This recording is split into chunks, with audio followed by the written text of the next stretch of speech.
ከትጥበቱ ከውዱኡ ጀምሮ እኮ ሰብር ይፈልጋል። ገላሽ መታጠብ ሊኖርብሽ ይችላል። ቀዝቃዛ ሊሆን ይችላል ውሃው።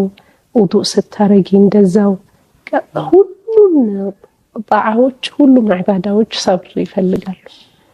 ያው ከሰበርሽ በኋላ መታጣጥሚው ይሆናል ሌቭል ላይ ሲደርስ ግን ውሃው በራሱ ሰብር ውዱእ ሰብር ያስፈልጋል።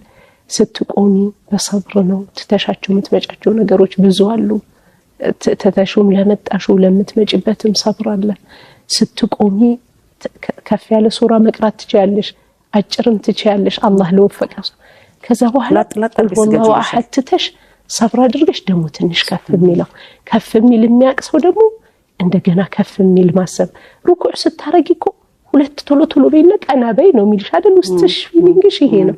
ኑ ብለሽ መሰበር ለጡማህኒናው ለማሳመሩ ለሁሉ ነገር ከትጥበቱ ውዱእን ጨምሮ እስከ ማሰላመቱ ድረስ ስታሰላምጪ ራሱ ሰብር ከሌለውና ካለው እንዴት ነው የምናሰላምጠው? የመጨረሻ አኺር የሰላት መዝጊያው ራሱ ሰብር ከሌለበት እኮ የሆነ አይነት ነው የምናሰላምጠው አይደለም?